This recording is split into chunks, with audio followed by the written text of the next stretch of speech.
Saludos a todos. Estamos acá para explicar un poquito cómo se modelan las líneas de transmisión de mediana longitud o líneas de transmisión medias. Ya la clasificación de las líneas de transmisión en función de su longitud fue tratada en el anterior video, donde se explicó el modelo pi para líneas de transmisión cortas. Para las líneas de transmisión medianas, se va a utilizar para este caso el modelo pi. También puede utilizarse el modelo t. Sin embargo, vamos nosotros a trabajar ahora con el modelo pi, en el cual intervienen las constantes a, b, c, d. Y estas van a ser modificadas de la siguiente manera si nosotros hacemos una comparación respecto al modelo de las líneas cortas. Entonces, ahora no se van a descartar las admitancias paralelo que están divididas a los extremos de la línea de transmisión y se indicará lo siguiente. Tomando este circuito, voy a decir que el voltaje de salida, este de aquí, va a ser igual al voltaje de receptor más la impedancia que multiplica a este término que está aquí, ¿no? Que incluye a la intensidad del receptor, al voltaje del receptor, a la admitancia, y trabajando un poquito la parte algebraica, obtenemos esta ecuación, esta igualdad.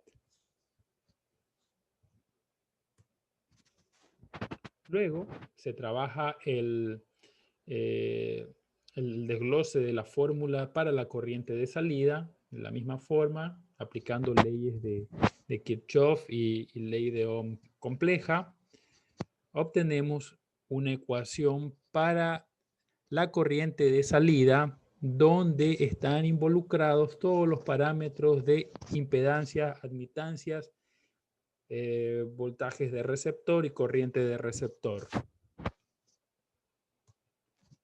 De manera matricial, puede también expresar el modelo que hace un momento se mostró como ecuaciones simples, en donde nosotros notamos que esta matriz de 2 por 2 incluye a los elementos A, B, C y D. De esta manera, decimos que el elemento primero de la matriz es la constante A, aquí está la equivalencia, que el segundo elemento de la primera fila corresponde a la impedancia y esta también es la constante B. Ya para la segunda fila, la constante C tiene esta equivalencia, admitancia que multiplica a 1 más admitancia por impedancia dividido para 4 y más la constante D, que para todos los modelos va a ser igual a la misma constante A, es decir, 1 más Y por Z dividido para 2.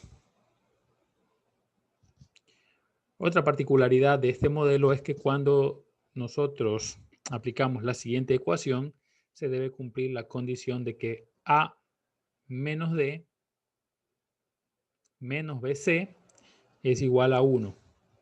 Perdón, A por D menos B por C es igual a 1. Y bueno, a continuación vamos a resolver un ejercicio. Diremos que una línea de transmisión de 200 kilómetros de longitud que está completamente traspuesta a 345 kilovoltios con 60 Hz de frecuencia, tiene dos conductores tipo Drake de 795.000 circular mil tipo 26.2 ACSR por fase, siendo sus valores resultantes 0.032 más J 0.35 ohmios por kilómetro. Su admitancia es igual a J 4.2 por 10 a la sexta, perdón, por 10 a la menos 6 Siemens por kilómetro. La carga en el lado del receptor es 700 megavatios con un factor de potencia de 0.99 en adelanto y un voltaje del 95% del nominal en la carga. Es decir, que no vamos a tener los 345 kilovoltios, sino que apenas un 95% de ese valor. Hay que determinar las constantes A, B, C, D, el voltaje, la corriente y la potencia activa del lado de salida, el límite térmico basado en la capacidad de carga corriente de la tabla 4 del libro Power System Analysis and Design de Duncan Glover y otros autores, y la eficiencia de la línea de transmisión a plena carga. Bueno, para determinar las constantes A, B, C, D, primero hay que calcular la impedancia total. Para el caso, esta impedancia de aquí, estos valores de resistencia y de reactancia, ya es el equivalente de los dos conductores. Vamos a decir que eso es 0.032 más J.35 multiplicado por los 200 kilómetros que tiene la línea. Esto termina siendo 6.4 más J70 o 70.29 con un ángulo de 84.78 ohmios. Un proceso similar se realiza para determinar la admitancia total, siendo esta igual a J 8.4 por 10 a la menos 4 Siemens.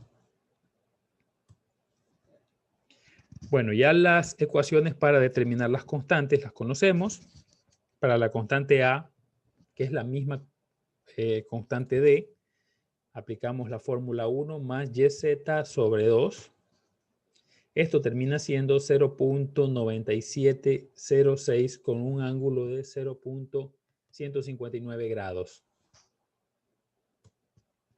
La constante B no es necesario hacer mucho esfuerzo para calcularla, ya que la tenemos y la tomamos simplemente del dato que hace un momento habíamos determinado. Es la misma impedancia. Y la constante C, que es igual a admitancia que multiplica a 1 más YZ sobre 4, siendo esta igual a 8.277 con un ángulo de 90.08 Siemens.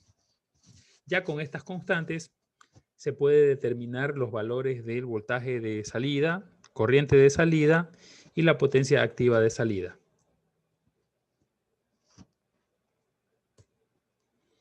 Entonces dijimos que el voltaje en el receptor iba a ser apenas del 95% del nominal y por lo tanto lo multiplicamos por 0.95.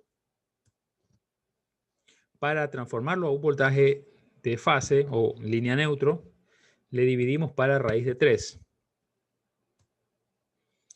Ahora se determina la corriente del lado del receptor. Recordemos que la carga era igual a 700 megavatios y que el factor de potencia era 0.99, obteniendo un valor de corriente de 1.246 con un ángulo de 8.11. Este de aquí debería ser negativo porque el factor de potencia es en atraso, ¿no? Ahí hay un error en cuanto al tipeo.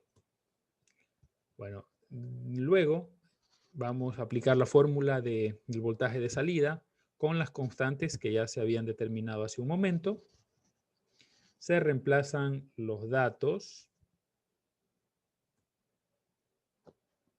y de manera final se obtiene un voltaje de salida de 199.6 con ángulo de 26.14.